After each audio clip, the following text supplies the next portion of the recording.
Hello students, welcome to my YouTube channel biologicity. चलो मेरे channel पे पहली बार आए हैं, प्लीज सब्सक्राइब माय चैनल और अगर आपको मेरा वीडियो पसंद आता है तो प्लीज लाइक माय वीडियो। हम लोग स्टडी कर रहे हैं क्लास 12 का चैप्टर ह्यूमन रिप्रोडक्शन। इस चैप्टर के हमारे 10 लेक्चर्स कंप्लीट हो चुके हैं। जिन्होंने अभी तक वो लेक्चर्स नहीं देखे हैं, आप चैनल के प्लेलिस्ट में जाकर देख सकते हैं। प्लेलिस्ट का नाम है क्लास 12। इस प्लेलिस्ट में आपको सिर्फ क्लास 12 के चैप्टर्स के ही वीडियोज मिलेंगे, एज वेल एज इस वीडियो के डिस्क्रिप्शन बॉक्स में भी उन लेक्चर्स का लिंक दिया गया है। आज के इस लेक्चर में हम लोग कैसे प्रेगनेंसी अकर होती है उसको देखेंगे, किस तरह से mother uterine tissue and developing foetus के बीच में आपका कनेक्टिंग लिंक फॉर्म होता है। साथ ही साथ हम लोग एम्ब्रियो के डेवलपमेंट को स्टडी करेंगे, किस टाइम पीरियड में एम्ब्रियो का कौन सा पार्ट आपका डेवलप होता है या डेवलपिंग फीटस का कौन सा पार्ट आपका डेवलप हो रहा है। स्टार्ट करते हैं अपने टॉपिक से, प्रेगनेंसी एंड एम्ब्रियोनिक डेवलपमेंट। आगे पॉइंट्स को रीड करने से पहले एक बार हम लोग फर्टिलाइजेशन एंड क्लीवेज वाले स्टेप्स को रिकॉल कर लेते हैं, जो लास्ट लेक्चर में हम लोगों ने स्टडी किया था। उसी के बाद ही तो आपका प्रेगनेंसी आएगी। सी, जो फर्टिलाइजेशन होता है स्पर्म एंड ओवम का, it occurs in ampulla isthmus junction. Here it is ampulla isthmus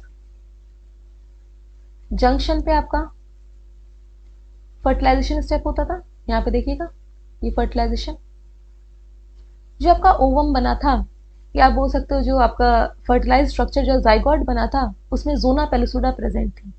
zona पेलिसुडा layer present थी। कोरोना रेडिएटा वाली आपकी जो लेयर्स थी वो आपकी डिसअपेयर हो गई थी, डिजेनरेट हो गई थी। अब ये जो सिंगल सेल का स्ट्रक्चर है, which we called it as zygote, zygote, इसमें फर्दर डिवीजन होगा। अब इसका जो साइज होता है वो तो सेम रहेगा। ये जोना पेलिसुडा आपकी प्रेजेंट है, ये जो आपका ब्लू कलर से दिखाई गई covering, this is zona pellucida. इसके अंदर जो आपका फर्टिलाइजेशन के बाद जाइगोट बना था वो फर्दर डिवाइड होगा 1 to 2 cell, 2 to 4 cell, 4 to 8 cell and 8 to 16 cell. और जैसे जैसे आपका ये यहाँ पे सेल डिवाइड कर रही है, उसी तरह से यहाँ पे इसमें मूवमेंट भी हो रहा है। ये जो स्ट्रक्चर है ये मूव कर रहा है towards the uterus, from isthmus to uterus side की तरफ ये मूव कर रहा है। देखिएगा यहाँ पे डायग्राम से,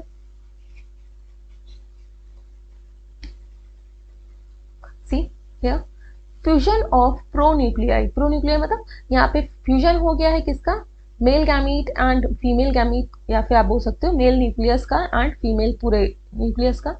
फ्यूजन के बाद अब यहाँ पे देखो, एक दो सेल में डिवाइड हो रहा है, एक सेल और दो सेल, इसी डिवीजन को तो हम क्लीवेज बोलते हैं, क्लीवेज। फिर उसके बाद ये फर्दर पूरी कंप्लीट सेल डिवाइड हो गई, दो फॉर्म हो गई, लेकिन साइज देखिएगा सेम होगा। जितना साइज आपका फ्यूजन के टाइम पे था जाइगोट का, वहां पे भी सेम साइज का ही स्ट्रक्चर है, मतलब किसके अंदर एनक्लोज्ड है, जोना पेलिसुडा के अंदर ही एनक्लोज्ड है। अगेन यहाँ पे 4 सेल फॉर्म हो रही है, 1 2 3 4, 4 के बाद 8 सेल स्ट्रक्चर, 8 के बाद 16 cell structure which is known as morula. 8 to 16 cell structure को हम लोग क्या बोलते हैं, it is known as morula. और ये आपका शिफ्ट भी कर रहा है इस्थमस से यूट्रस की तरफ को, जो फर्टिलाइज स्ट्रक्चर है या क्लीवेज स्ट्रक्चर है, सेल्स जो फॉर्म हो रही है। अब कंटिन्यूअसली सेल्स तो डिवाइड होंगी, इसमें डिवीजन तो स्टॉप नहीं होगा। कौन सा डिवीजन होता है, माइटोटिक डिवीजन। अब सेल्स अपने आप को अरेंज करती हैं एक स्ट्रक्चर में, that is known as blastocyst. किस तरह से अरेंज करती हैं, आपका एक बाहर की तरफ एक राउंड सा स्फेरिकल शेप बनाती हैं, कवरिंग बनाएंगी, वो सेल्स अरेंज हो जाएंगी। वो जो लेयर बन रही है दैट इज नोन एज ट्रोफोब्लास्टोसिस्ट। ट्रोफोब्लास्टोसिस्ट हम लोग उसको बोलते हैं। बाहर की तरफ इस तरह से अरेंज हो गई थी, इस तरह से, it is known as trophoblastocyst. Highlight कर देते हैं इसको। ये पूरी लेयर फॉर्म हो रही होगी, पूरा स्फेरिकल स्ट्रक्चर होगा, राउंड में होगा स्ट्रक्चर ये पूरा। पीछे साइड भी होंगे, पीछे साइड भी होंगी इस तरह से, ये पूरा तो पूरा कवरिंग होगा ना स्फेरिकल स्ट्रक्चर इस तरह से। इसके अंदर सेल्स और पड़ी हुई होंगी। अब वो एक तरह से एक साइड से इससे अटैच हो जाती हैं आउटर मोस्ट लेयर से, जिनको हम क्या बोलते हैं, इनर सेल मास। अंदर की साइड है, सेल है बहुत सारी, और मास मतलब एक हैवी सा टिश्यू हो रहा है, इसलिए हमने क्या नाम दे दिया, मतलब कलेक्शन ऑफ सेल्स है वहां पे। It is known as inner cell mass. तो ये देखिएगा डे 5 में जो स्ट्रक्चर बना है ब्लास्टोसिस्ट, दिखा आपको, ब्लास्टोसिस्ट। अंदर साइड से ये हॉलो है। हॉलो क्यों है, अंदर एक कैविटी भी प्रेजेंट है, व्हाइट वाला स्पेस जो मैंने अभी येलो से हाईलाइट किया है, इसको बोलते हैं ब्लास्टोसील। ठीक, आउटर मोस्ट जो कवरिंग हो गई, अब सारी जो बाहर की तरफ सेल्स अरेंज हो गई हैं, इनको क्या बोल रहे हैं हम, ट्रोफोब्लास्ट। और जो इनर सेल अरेंज हो गई एक साइड पे, it is known as this part, इसको दूसरे कलर से हाईलाइट कर देता है, this is known as inner cell mass. अब ये जो स्ट्रक्चर ये ब्लू वाली कवरिंग के अंदर था, ये बाहर को रिलीज हो जाएगा। देखिएगा लिखा है ब्लास्टोसिस्ट हैचिंग, ब्लास्टोसिस्ट थोड़ा सा छोटा सा लिखा हुआ है, ब्लास्टोसिस्ट हैचिंग मतलब ये जो स्ट्रक्चर था एक मेम्ब्रेन के अंदर इंक्लोज्ड ये बाहर आ गया। सिर्फ ये स्ट्रक्चर जो आपका आउटर कवरिंग है अलॉन्ग विद जिसमें पार्ट है trophoblast and inner cell mass, ये बाहर आ जाता है। अब ये इम्प्लांट करेगा, यूट्रस की वॉल से ये जुड़ेगा। सी इम्प्लांटेशन यहाँ पे लिखा हुआ है, इम्प्लांटेशन। ये जब अटैच हो रहा होगा यूट्रस की वॉल से, हियर यूट्रस की वॉल से ये अटैच हो रहा है, तो उसी टाइम पे सेम टाइम पे यूट्राइन की जो सेल है यहाँ पे एंडोमेट्रियम की जो सेल्स हैं वो भी डिवाइड होंगी। ये भी चारों तरफ से इसको कवर करेंगी, चारों तरफ से डिवाइड होकर इसको कवर करेंगे। एम्बेड कर जाता है जो ब्लास्टोसिस्ट स्ट्रक्चर है। फर्दर यहाँ पे डेवलपमेंट तो कंटिन्यू रहता ही है। ये एम्बेड कर गया तो यहाँ पे दो टिश्यू मिले, कौन कौन से? एक तो जो यूट्रस की वॉल थी इसको चारों तरफ से इसने कवर कर दिया, इस तरह से फोल्डिंग्स होंगी, ब्लास्टोसिस्ट को कवर कर दिया। ये भी आपका अंदर की साइड, ठीक, पूरा यूट्रस की वॉल आगे को बढ़ गई, राउंड शेप में हो गई। अब जो ट्रोफोएक्टोडर्म था, जो ट्रोफोएक्टोडर्म मतलब आउटर मोस्ट जो लेयर थी ब्लास्टोसिस्ट की, वो भी तो इसी के साथ इसी तरह से इंटरडिजिट हो जाएगी। जैसे आपका फिक्स हो जाए इंटर एक दूसरे साथ, जो साँचे होते हैं, खांचे होते हैं, आप बोल सकते हो, एक तरह से आपस में क्या होता है, फिट हो जाते हैं। जैसे मेरी फिंगर्स हैं, एक दूसरे के साथ क्या हुए, इंटरडिजिट हो गई, फिक्स हो गई। यहाँ पे ये वाली फिंगर की स्पेस थी, यहाँ पे दूसरी फिंगर आ गई, यहाँ पे इस तरह से फिक्सिंग हो रही है। तो सेम यहाँ पे जो यूट्रस की जो पार्ट था वहाँ पे विलाई बन गई है, देखिए फिंगर लाइक प्रोजेक्शन बन गया। फिंगर लाइक प्रोजेक्शन इस तरह से जो कर्व पार्ट है, ये क्यों बनता है? इसका जो रीजन होता है सरफेस एरिया बढ़ाना। अगर ये सीधा सीधा इस तरह से होता तो कनेक्टिंग लिंक, आपका जो सरफेस है, कनेक्टिंग सरफेस, वो कम होता। और क्योंकि मदर से ही डेवलपिंग फीटस को सारे न्यूट्रिएंट्स पास ऑन होंगे, ऑक्सीजन पास होंगे, और वेस्ट प्रोडक्ट भी आपका फीटस से मदर की बॉडी में जाएगा और फिर मदर की बॉडी इसको फिल्टर आउट करेगी। तो सरफेस एरिया, जो कॉन्टेक्ट सरफेस एरिया, वो तो ज्यादा होना चाहिए। और ज्यादा कैसे मिलेगा? जब ये फोल्डेड स्ट्रक्चर में होगी। इसलिए यहाँ पे ये फिंगर लाइक प्रोजेक्शंस बने हुए हैं। अब क्योंकि यूट्रस की यूट्राइन की वॉल में भी है और ट्रोफोएक्टोडर्म भाई अंदर की साइड जो गई हुई थी वो भी थी, तो दोनों ही इंटरडिजिट हो जाएगी, एक में फंस जाएगी, इस तरह से देखिए फंस गई। यही रीजन को ही हम इसी से जो ये फॉर्म हो रहा है structure, that is known as placenta. और जहाँ पे यूट्रस से अटैच हो, यहाँ पे थोड़ा सा हाईली वेस्कुलराइज्ड होता है ये, एंड बहुत ही ज्यादा फिंगर लाइक प्रोजेक्शंस होते हैं, डीप होते हैं, तो यहाँ पे टिश्यू थोड़ा सा आपका थिक हो जाता है। इसी को ही हम बोलते हैं प्लेसेंटा। प्लेसेंटा किसके बीच में फॉर्म हुआ है? देखिएगा यहाँ पे लिख देते हैं साइड में,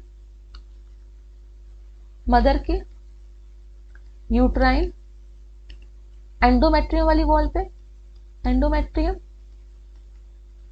मेट्रियम वॉल, प्लस जो आपका ब्लास्टोसिस्ट की आउटर मोस्ट लेयर थी ना बाहर की तरफ, उसको क्या बोलते हैं? Trophoblast.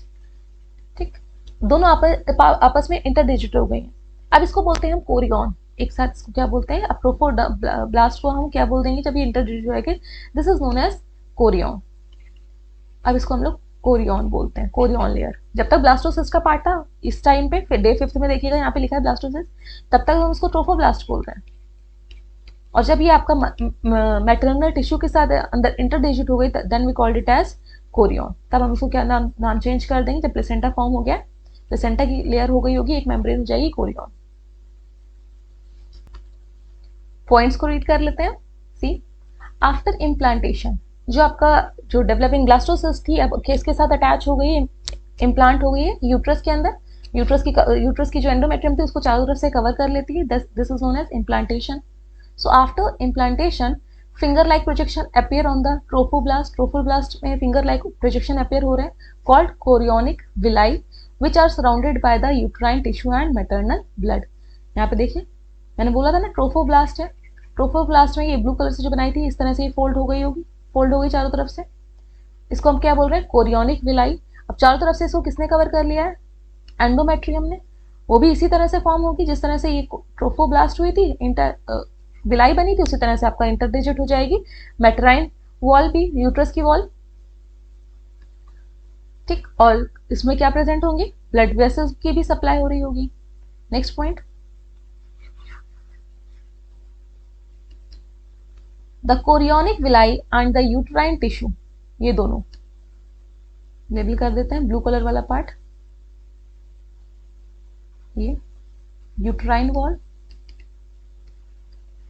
and this one is chorionic villi, villi। Become interdigitating, inter मतलब एक दूसरे में क्या हुई, फंस गई हैं, बिल्कुल एकदम से क्या कॉम्प्लेक्स बना लिया, अब दोनों ने एक साथ एक दूसरे में इंटरडिजिट हो गई हैं with each other and jointly form a structural and functional unit between developing embryo के बीच में कनेक्शन हो गया जिसको हम लोग फीटस बोलते हैं, मैटरनल बॉडी के बीच में ये कनेक्शन पूरा फॉर्म हो गया है जिसको हम लोग क्या बोल रहे हैं, placenta. This is known as placenta. The placenta facilitate. Now what is the function of placenta? Connecting link तो बन गया maternal tissue and developing foetus के बीच में. अब इस कनेक्टिंग लिंक की जरूरत क्या थी? See, the placenta facilitate the supply of oxygen. Developing foetus को ऑक्सीजन कहाँ से मिलेगी? प्लेसेंटा के थ्रू मिलेगी, मैटरनल बेड के थ्रू मिलेगी. एंड न्यूट्रिएंट्स भी आपका प्लेसेंटा के थ्रू ही एक्सचेंज होंगे to the embryo. And also removal of carbon dioxide. भाई फीटस डेवलप हो रहा है, उसके पास ऑक्सीजन जा रही है तो वहाँ पे एनर्जी प्रोड्यूस हो रही होगी, इसकी रिजल्ट से आपका CO2 भी वहाँ पे फॉर्म हो रही होगी, साथ ही साथ एक्सक्रीटरी वेस्ट मटेरियल भी फॉर्म हो रहा होगा, तो वो भी प्लेसेंटा के थ्रू ही मदर के ब्लड में आएगा और मदर के ब्लड बाद में फिल्टर आउट हो जाता है, लंग से आपका CO2 चला जाता है मदर के लंग से, और जो एक्सक्रीटरी वेस्ट प्रोडक्ट है वो किडनी में फिल्टर आउट हो जाता है.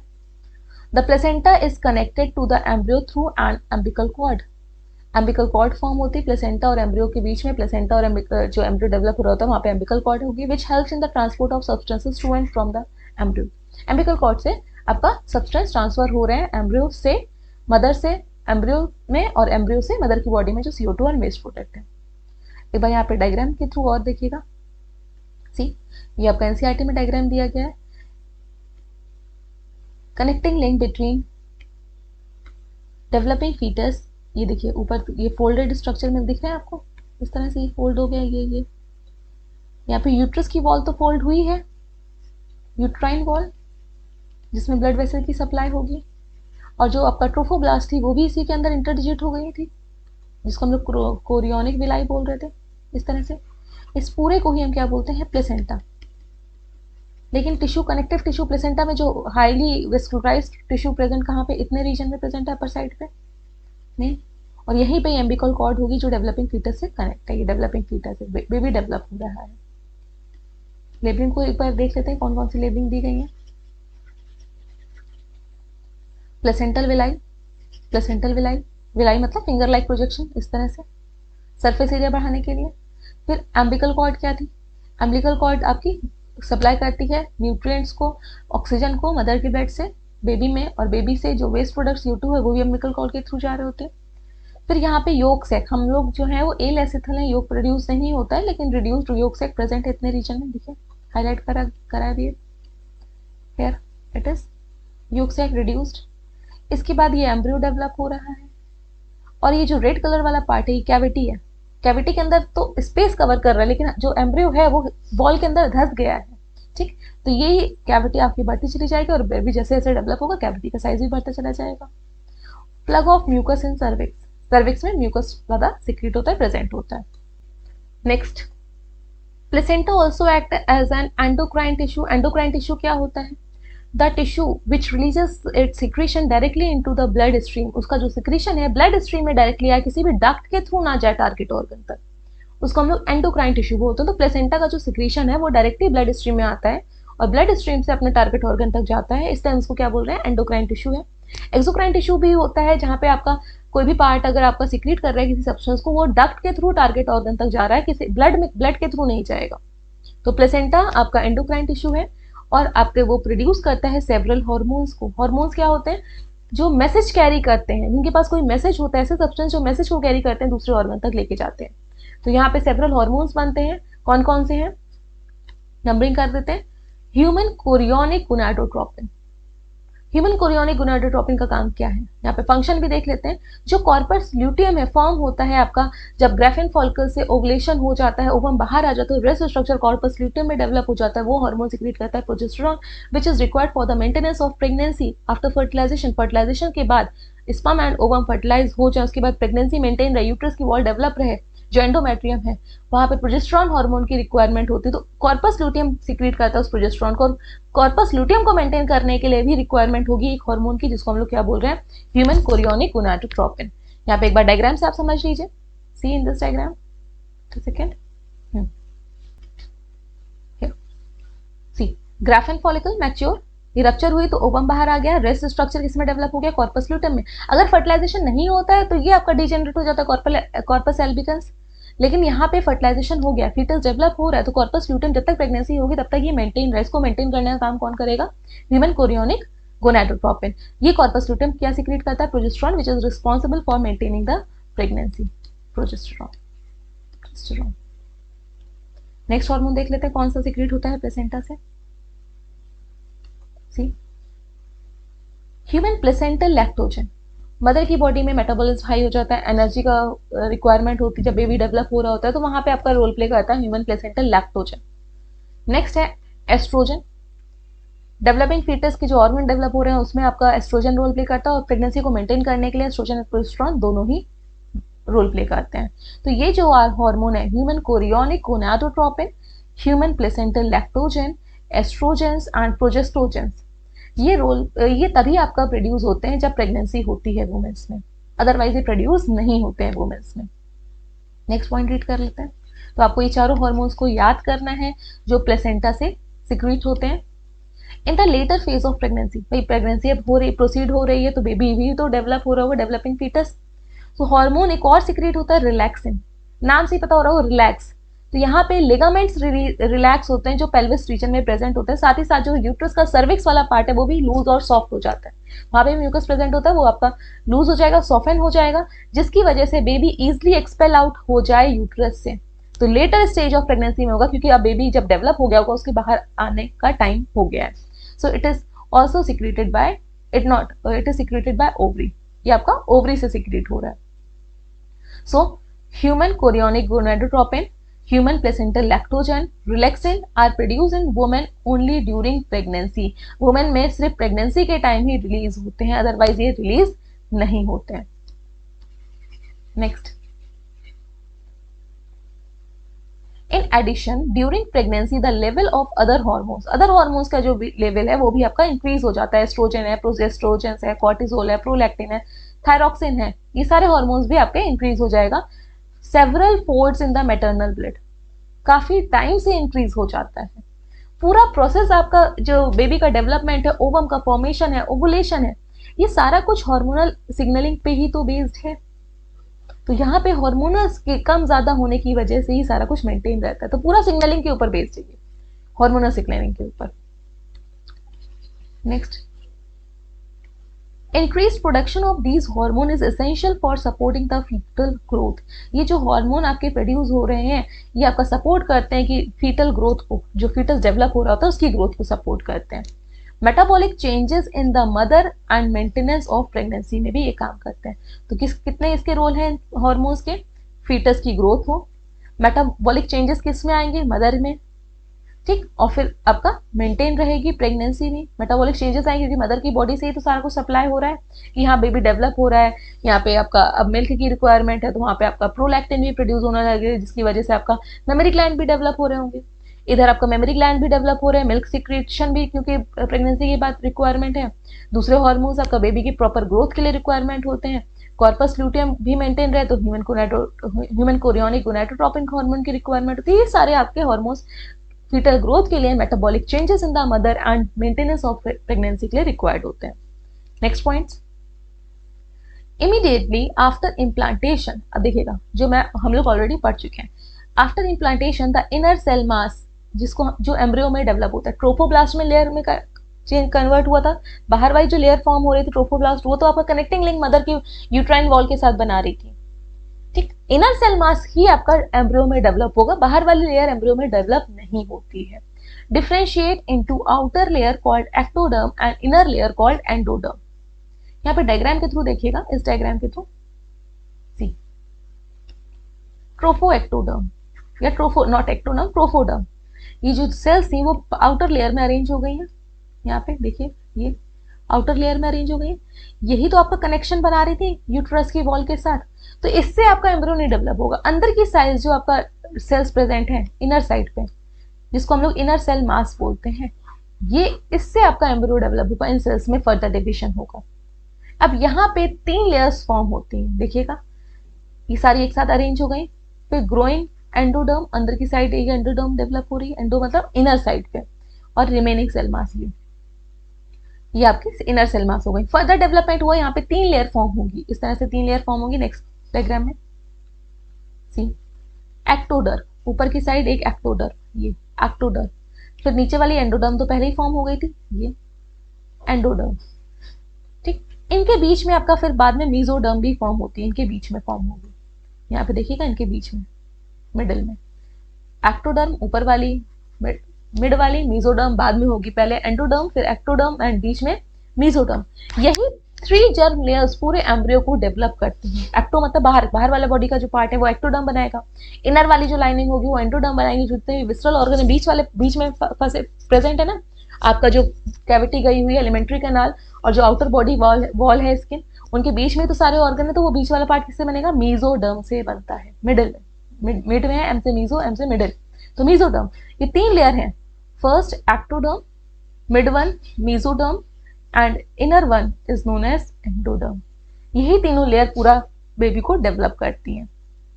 Next a mesoderm soon appears, बाद में पहले एक्टोडर्म और एंडोडर्म बन जाती, बाद में मीजोडर्म बनती थी। Soon appears between ectoderm and endoderm, ये बीच में बनी होगी। एक प्रॉपर पैटर्न है, कोई भी आप काम करते हो नहीं, अभी पहले हमारे हाथ बन जाए, फिर हमारा मुंह बन जाए, फिर हमारा आपका लेग वाला रीजन बन जाए, नहीं, प्रॉपर मैनर में ही एम्ब्रियो डेवलप होता है। सारे जितने भी ह्यूमन एम्ब्रियो डेवलप हो रहे होंगे, जितने हम लोग सब बेबीज के में भाई डेवलप हो रहे होंगे, तो उसी पैटर्न में ही डेवलप हुए हैं। जाइगोट बना, जाइगोट के बाद फर्दर क्लेवेज वाला हुआ, क्लेवेज के बाद आपका क्या हुआ, ब्लास्टोसिस्ट बनी, ब्लास्टोसिस्ट में आउटर वाली layer trophoblast, inner cell mass. वो inner cell mass particular manner में अरेंज हो रहा है, 3 लेयर में अरेंज हो रहा है, इस तरह से इनर सेल मास 3 लेयर में अरेंज हो रहा है। ये तो मैंने लेयर के फॉर्म में दिखाया, अंदर तक पूरे में ये डिस्ट्रीब्यूट होगा ना, पूरे में प्रेजेंट होगा एक्टोडर्म, फिर अंदर की साइड ये एंडोडर्म, और बीच में क्या आ गई आपकी मीजोडर्म। इस तरह से तीनों लेयर फॉर्म करती हैं पूरे फीटस को। Next point, these 3 layers give rise to all the tissue organs in adult. जितने भी आपके ऑर्गन बने, पूरा जो ऑर्गेनिज्म बना है इसी 3 लेयर से ही बना हुआ है। Inner cell mass contain certain cells called stem cell. अब ये जो इनर सेल मास था, यहाँ पे देखिएगा इनर सेल मास, ये सेल, ठीक है, इनर सेल मास, इसमें कुछ सेल्स होती हैं जिनको हम लोग बोलते हैं स्टेम सेल्स। इनके पास एबिलिटी होती है टोटीपोटेंसी की। टोटीपोटेंसी क्या होता है कि इन सेल से बॉडी का कोई भी ऑर्गन फिर से डेवलप हो सकता है। See stem cells which have potency to give rise to all the tissue and organ. Inner cell mass जो ये यहाँ पे सेल्स हैं वो टोटीपोटेंट सेल है, टोटीपोटेंट सेल है। दैट मीन्स इन सेल से पूरा का पूरा हम ऑर्गेनिज्म भी डेवलप कर सकते हैं, या फिर कोई टिश्यू भी बना सकते हैं, या फिर कोई ऑर्गन भी बना सकते हैं। इनके पास एबिलिटी होती है, लेकिन इतना इजी नहीं होता है कि हाँ पूरा टिश्यू को फॉर्म करना। इस पर रिसर्चेस अभी भी चल रही हैं। Next, the human pregnancy last 9 month. अब हम लोग एम्ब्रियो के डेवलपमेंट को देखें, किस मंथ में या किस टाइम पीरियड में कौन सा एम्ब्रियो का पार्ट बन रहा है। 9 मंथ की आपकी प्रेगनेंसी होती है ह्यूमंस में।